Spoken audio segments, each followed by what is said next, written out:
Hey everyone, thanks for joining, I guess, in the morning or afternoon webinar for talking through the FRA requirements for drug and alcohol testing. We're going to specifically highlight during this webinar the changes that have been made to include mechanical employees.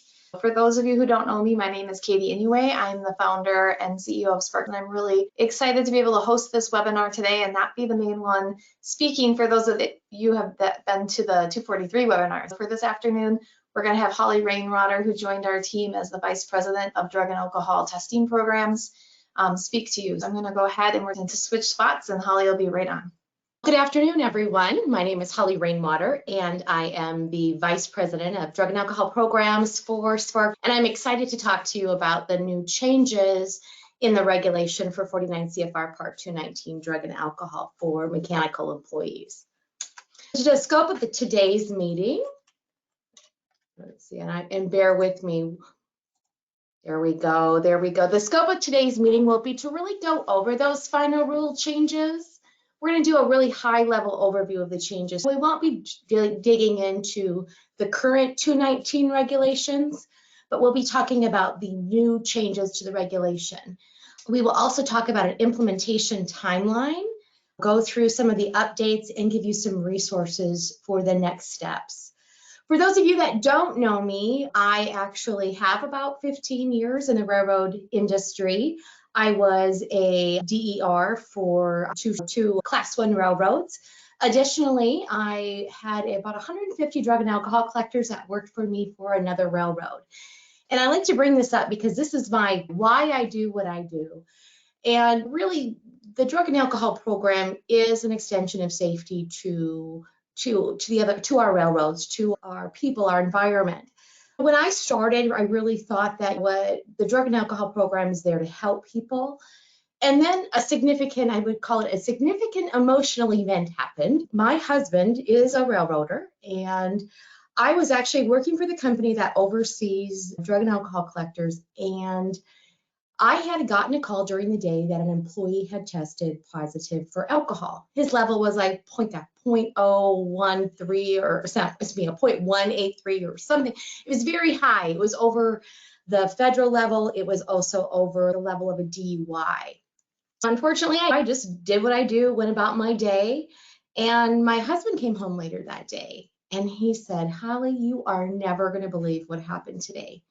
And he said, "My engineer tested positive for alcohol today." I went from thinking, overseeing drug and alcohol programs is my way to help people, but really it's the way to help make the railroad safe.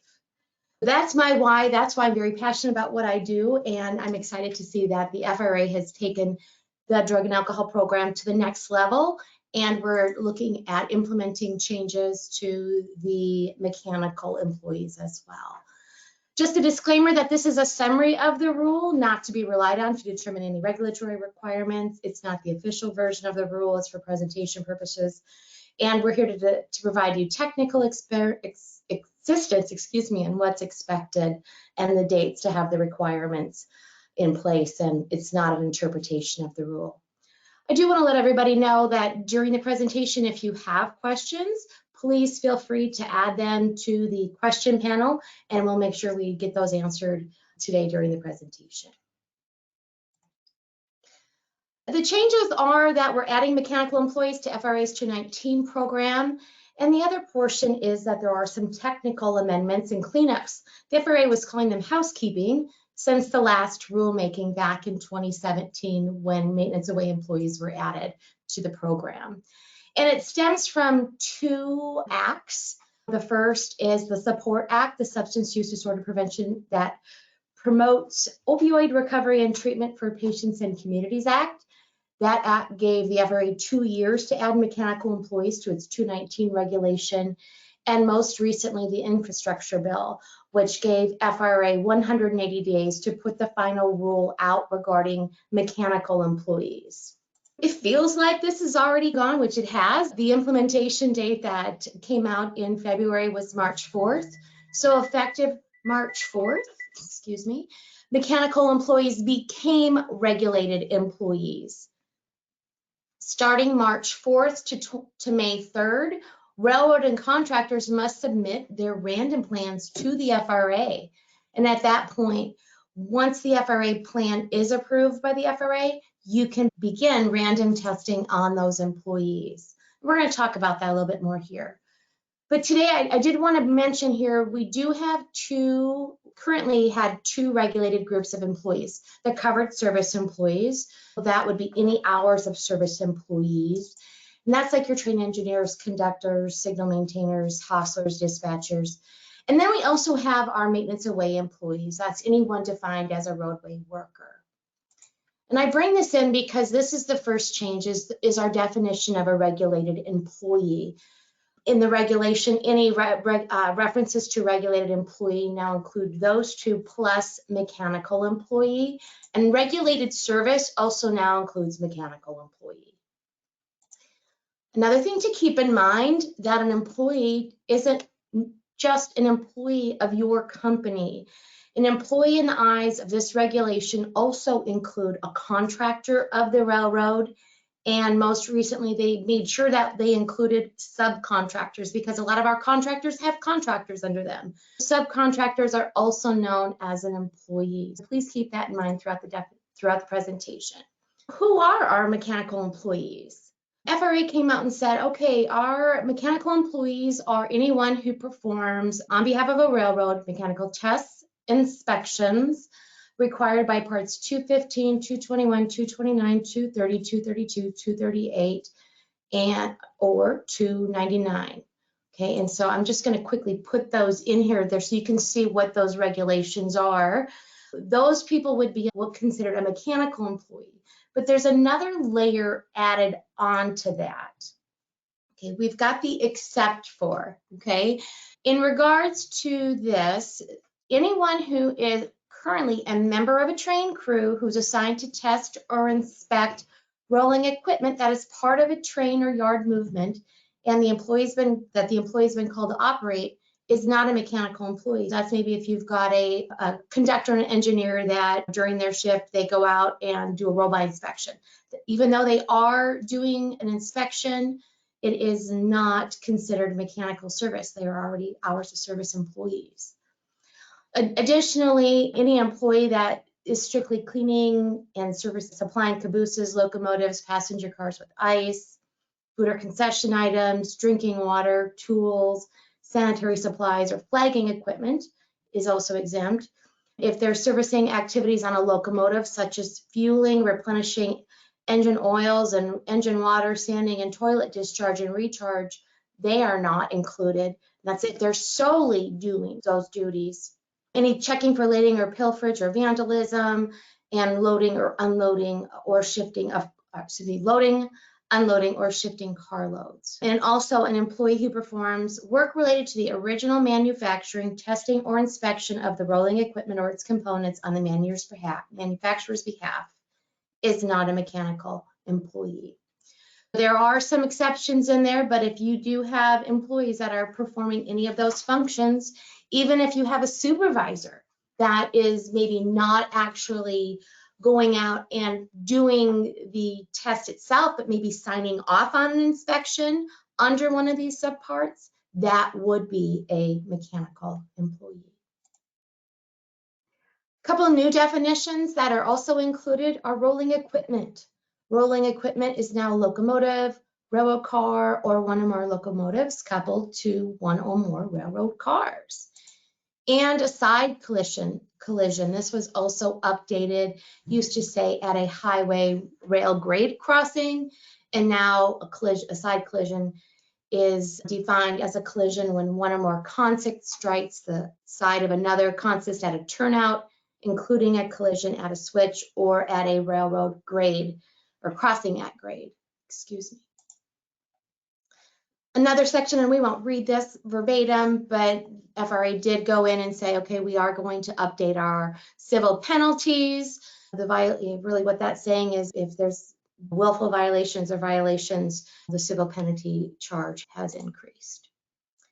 There is a small railroad exception, and this was included a little bit more and defined more.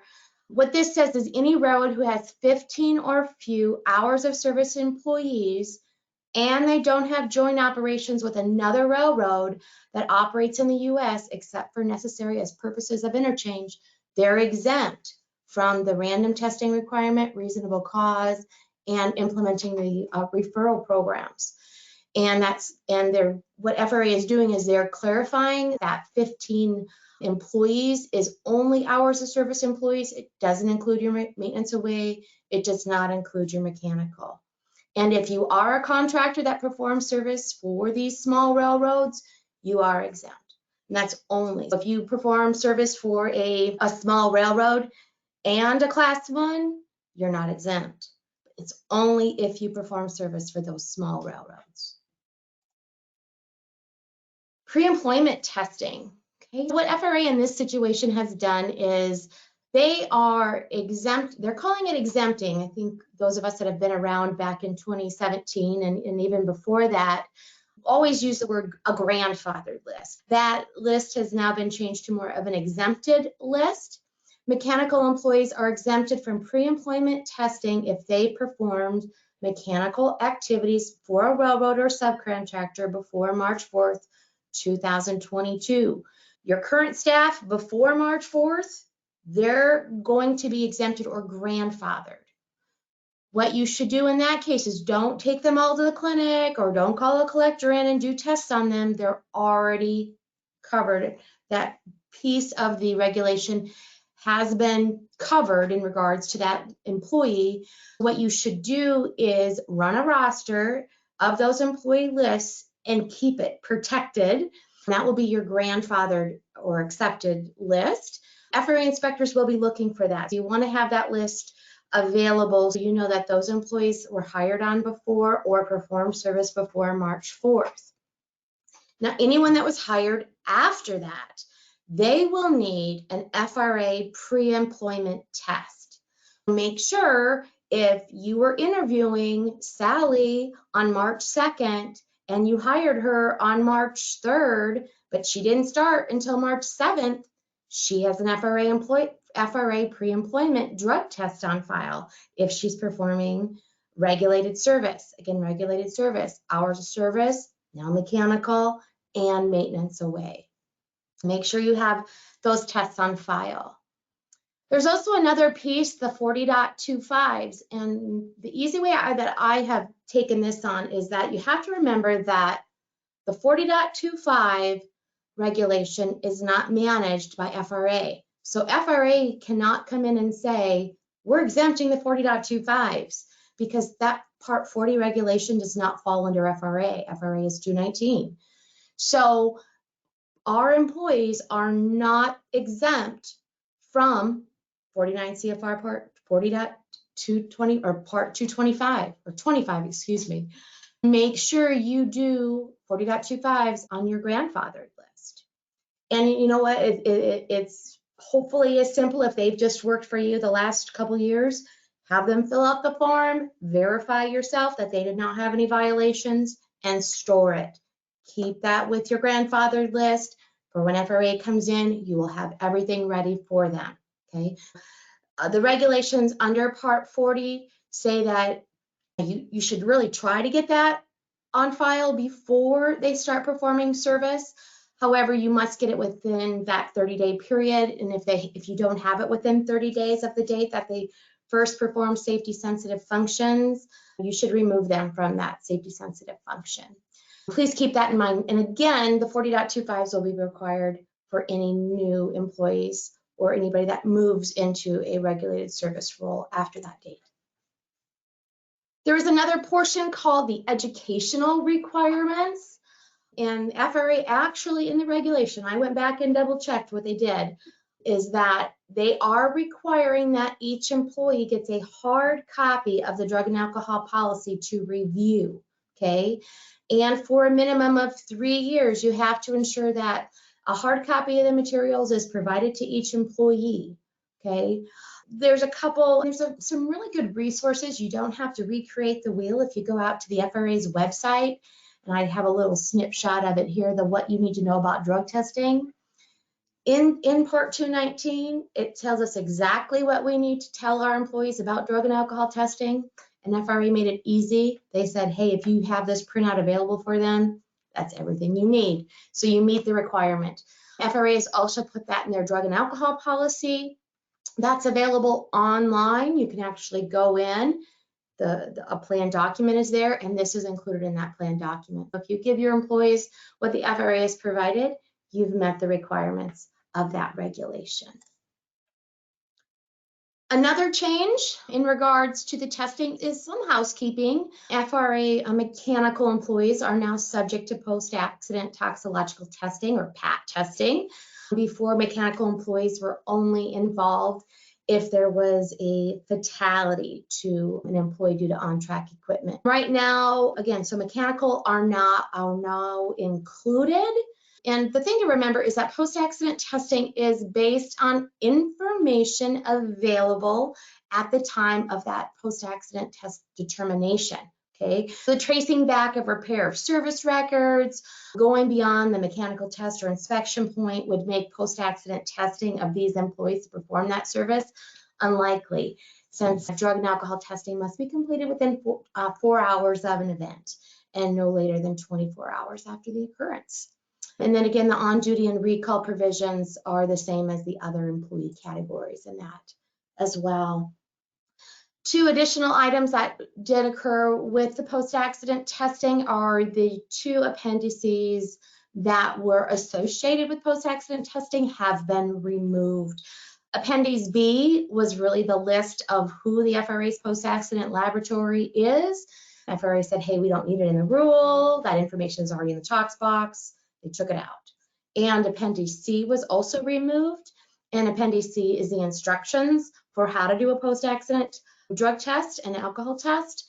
They have removed that. Everything right now is available in the boxes, and it is available, or soon will be available, on the FRA's post-accident testing app.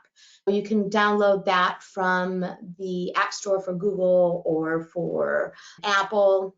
The link for that is all on the FRA's site.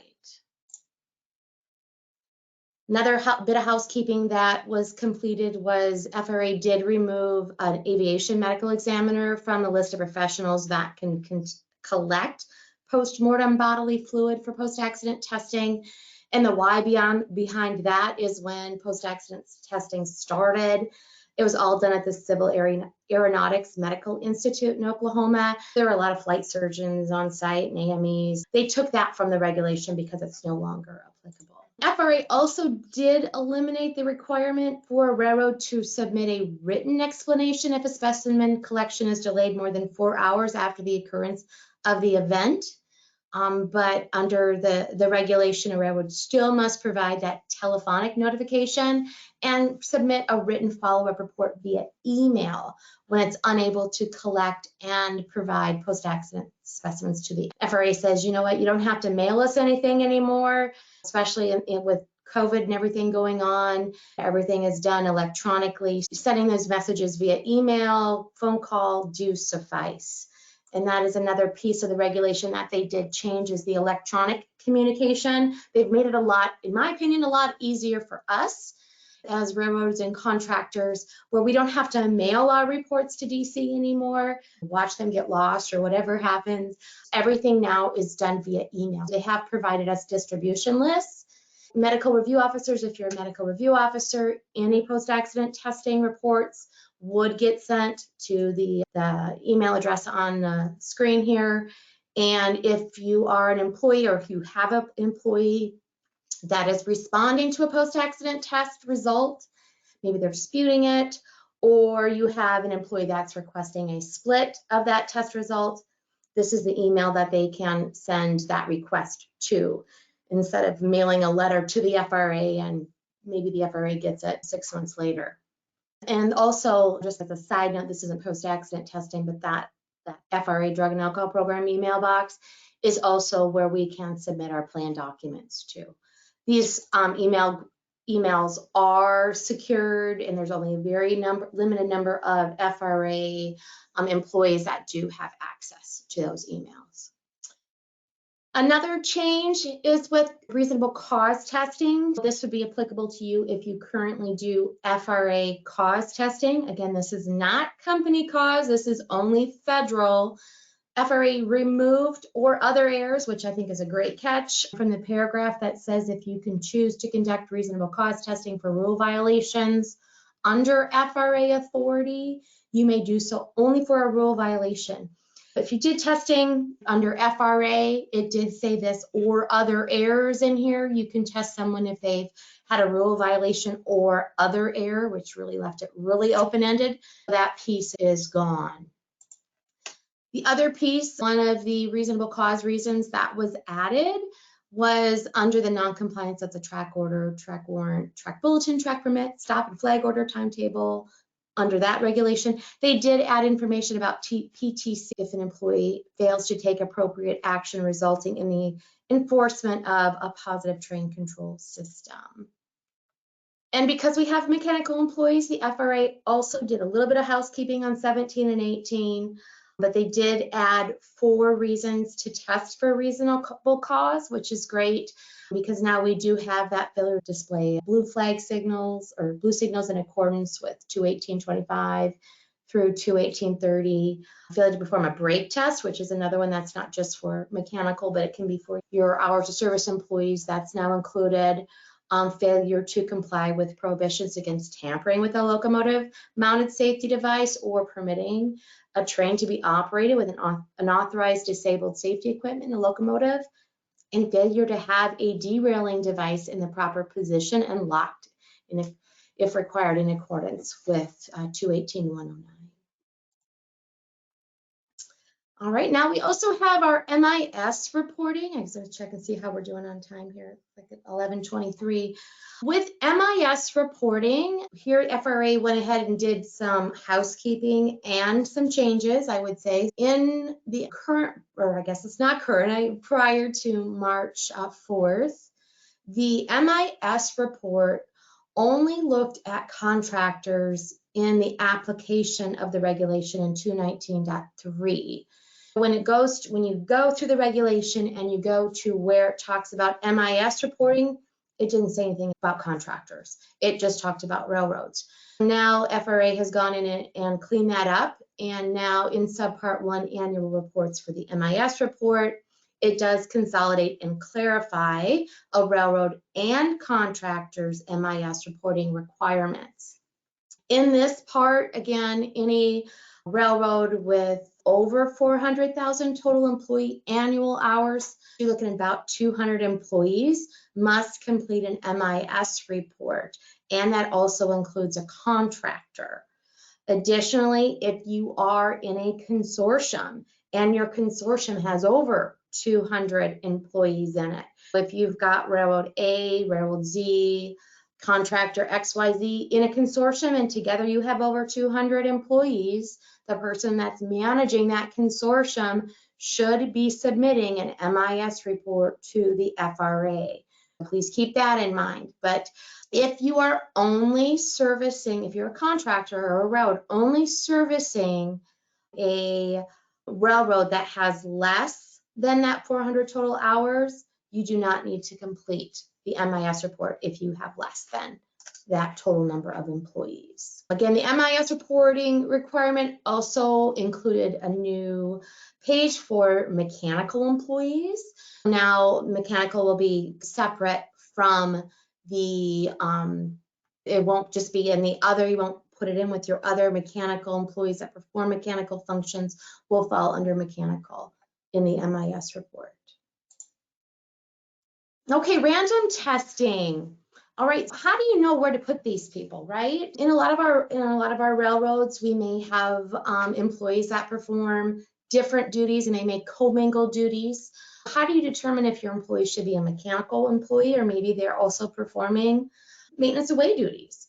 In that situation, wherever that employee performs, the majority of their regulated service is what random pool they would fall in and what MIS code they would fall in. If look at it as if they're performing 51% of their duties doing mechanical, it falls under the mechanical pool. If they're performing 51% of their duties doing maintenance away, it falls in maintenance away. Use that as the way to determine what pool they're in. And I do want to know also, I'm just going to sneak back to this.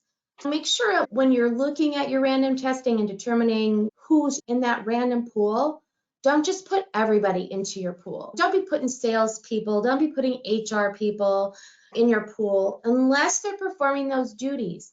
If you tell us maybe they will, maybe they might do it once a year, FRA could come back and say, oh my goodness, you are diluting your pool. You are not focusing on making sure that your regulated employees, those mechanical employees or hours of service or whatever, are performing those functions. You're diluting your pool by putting all of these other people into your pool. The way the rule of thumb really is, if somebody is working regulated service at least once a quarter, they should be in your random testing pool. If you do have a group of employees that maybe do de minimis duties, you can have a separate pool for those de minimis employees, but do not commingle them with your current random roster. Okay, this is where some confusion has come in, is with our plan submissions. Even though the regulation has come into effect on March 4th, mechanical employees became regulated employees, we still cannot start random testing until the FRA has looked at your plan for mechanical employees and has approved it. If the FRA has not signed off on your plan for your mechanical employees, you should not be putting your mechanical employees in that random pool. Make sure that the FRA does approve your plan. The other piece is, I think I talk about it on this slide here. Again, if you already have a random pool or a plan and you don't have mechanical employees and nothing is changing, there's no requirement on your part to resubmit your plan, only if you're making changes. And you have a 60-day window to get this done. Make sure right now, if you're redoing your plan, get that to the FRA as soon as you can, because these have to be in effect by May 3rd. So the FRA's got to get that in their hands and approve it by May 3rd. Now, what you want to do is also understand your testing window.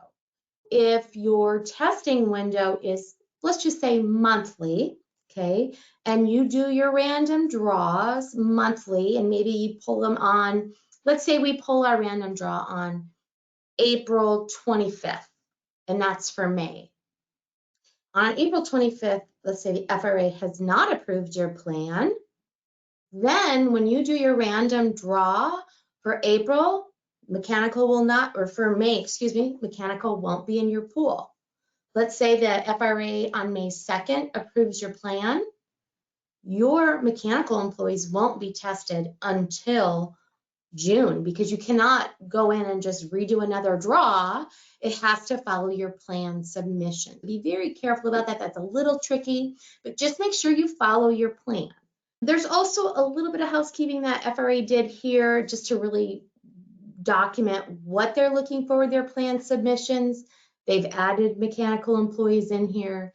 They were very clear about adding information about who your MRO is, who your SAP is, who your laboratory is, who your drug and alcohol counselor is, who your third-party administrators are. They've really put that in there. And a lot of what the FRA was finding when people were filling out their labs and their MROs, people were putting in labs that didn't even exist, or maybe it was just the Alina Clinic laboratory, but that may not be a SAMHSA certified lab. They really put this in here to help with that, to really try to get the proper submissions into the random plan. They also talk about, you make sure you put your target rates in here. If the target rate for testing is 50% for drug and 25% for alcohol, and you're testing at a 50-50, 50% drug, 50% alcohol, make sure that's in your random plan. And they want to talk about the window. When are you going to do your testing? When is it going to be completed? If you test Within the month, you want to make sure it says we open on the 1st and we end on the 30th or 31st. So make sure it does have that specified in your plan as well. And most plans do already have that taken care of. There is a notification in regards to change with random testing. A railroad must inform each regulated employee that he or she has been selected for a random at the time the employee was notified. Previously, it said a railroad may notify a regulated employee that he has been selected for random testing. It was must. What that means, it says now that the railroad must inform each regulated employee. It doesn't mean that your collector can do this. It doesn't mean the clinic can do this. It is you. It's you, the railroad. It's you, the contractor, that must tell your employees that they will be random tested. The resources that are available, there is the FRA website on the Department of Transportation. And if you go in there, they've got everything. And I think if I click this, I think it should go right to the site. But on there, it does have the model plan, the post-accident testing app, has your educational material. It's got the regulations out there. And the new regulations, I don't think are out there exactly yet, but the old ones are. And then there's some information regarding prescription and over-the-counter medication for your employees that they have out there. Really what I've put down as a best practice for your next steps, what I'd say is just document, right? Go in and pull a roster. Maybe you can go into your HRIS system or your HR system, payroll system. Pull a list of those employees that have performed mechanical functions before March 4th. Okay, so now that was going to be your exempted list or your grandfathered list, whatever you're going to call it. But make that list, lock it down so it can't be changed or altered, and keep that in a secure location for the FRA to view. Also, you're going to want to take that grandfather list and make sure you have 40.25s on all those current employees. Get that done. Make sure you get that done here within the minimum of 30 days. But get that done. You may find a lot of those employees maybe have only worked for you. It makes it nice and easy. You can verify that they have or have not had a positive violation. Employees hired on or after March 4th will need FRA pre-employment testing and that 40.25, so don't forget that. And on March 4th, all of these mechanical employees are subject to all of the 219 regulations except random testing. Become familiar with the new definitions that we talked about. Make sure you understand that rolling equipment is a locomotive, those type of things. Make sure you understand your new reasonable cause test reasons for testing. And then that new email communication list.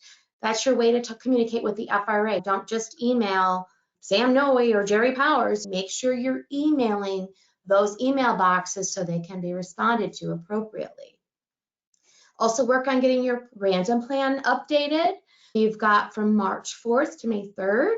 Make sure you have it to the FRA and give them time. I spoke to the FRA yesterday and those plans are piling up. Make sure that you give the FRA time to look at your plan and review it. Also, provide your employees with a copy of the random plan. And I'd recommend pulling out that what you need to know about federal drug and alcohol testing. Give that to your employees. If you don't already have something put in place, that's a really great one-sheeter, I think not one, I think it's 3 sheets that you can provide your employees. Additionally, once the FRA approves your random plan, include mechanical employees in your next draw. Don't go back or do a draw mid-month. Follow the criteria in your plan. If you have over 200 employees, let the FRA know if they don't already know, or if you have a consortium with 200 employees, so you can do your MIS reports. And download that FRA post-accident testing app. That's a great way to know, first of all, if a test meets the criteria of post-accident testing, and it also has all the information regarding how to do the test. That's all that information on there. Then that's no longer going to be in the regulation. If you can't remember like where the post-accident testing laboratory is, it's all on that testing app. So I strongly encourage you pulling that app down. Okay, that's all I have. Okay, yeah. Okay, if you have any questions after the webinar, or if you're like, you know what, I don't know how to go in and even find where to do my random plan, or what can I do with my consortium, what should I do? Please feel free to email us. My email's here. It's really easy to remember, holly@sparkts.net, or you can email Katie or any of us here at, oh, there, you're unmuted, Jason. All right. I was yelling at the screen. I just wanted to get your take on, I talked to the FRA about it, but just for everybody's sake, about combining pools, especially for smaller railroads, doing 50% testing on 4 guys in mechanical is a lot.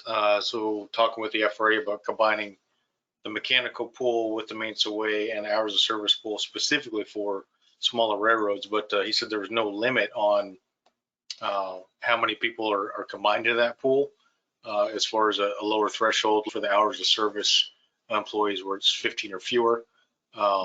If you already exceed that for your random testing, he said combine them all into one, but it has to be at the higher rate of 50-25 for the entire pool if you combine mechanical in there. Exactly. That's exactly right, Jason. If you're putting all of your pools together, so let's say you've got 10 hours of service employees, 10 maintenance away, and 4 mechanical, and you want to put them into one pool, you definitely can. But as Jason said, you have to test them at whatever pool has, or whatever category has the higher rate. Today, mechanical has the testing rate of 50% for drug, 25% for alcohol, but maintenance away and hours of service are 25% drug, 10% alcohol. You have to test all of them at that higher category. And that's a very good business decision, I think, to do that. And it's just easier when you have them all at the same rate.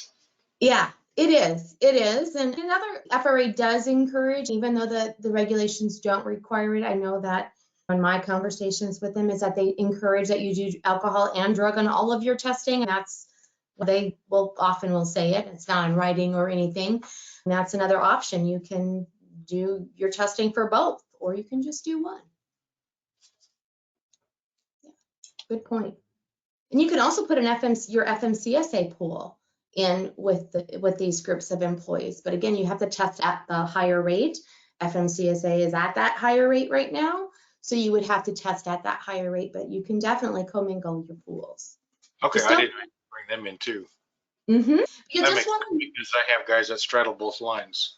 Yeah, you'll just want to pick which one they do 50% of that work in, because we've got our maintenance away employees do FMCSA work because a lot of them are out there driving these larger service trucks out there that are over 26,000 pounds.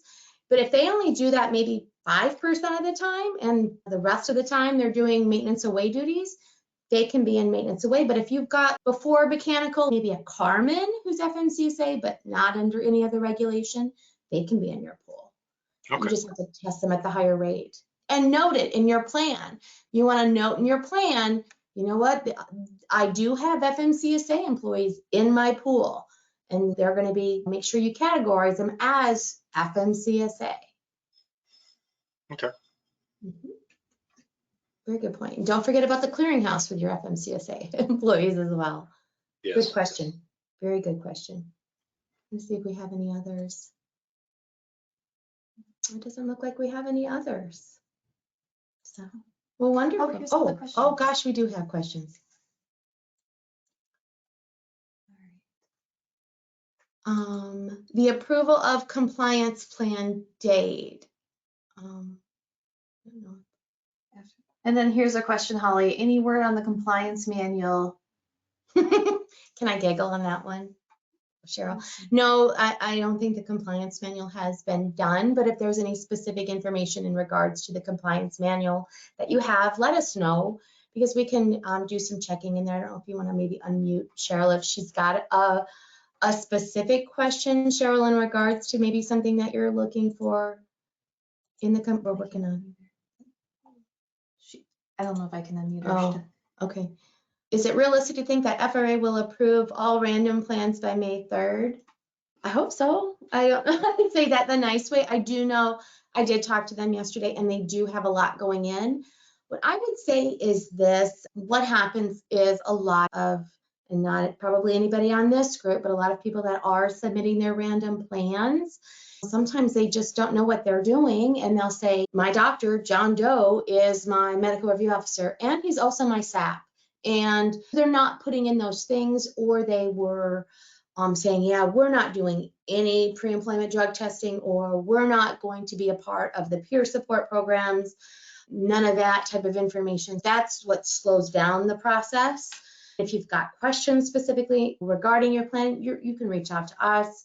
We can help talk through some of those things with you, or if there's information regarding your plan that you would find helpful that we would maybe provide the information with, let us know and we can help with that. But realistically, I hope so. I don't know the answer to that Probably one. give them 30 days if we could, right? Yeah, for sure. Give them at least, I wouldn't be waiting till May. I would have mine minimum by the end of this month done, at least that 30 days. Try to get it in here within March, and get that completed. I'm trying to see here. I think that's it. So yeah, and I think, you know, we talked about combining the pools, which is another thing that you can do. Thank you all for attending. We appreciate the time. And if you've got specific questions, feel free to reach out to us individually. Thank you and have a great day.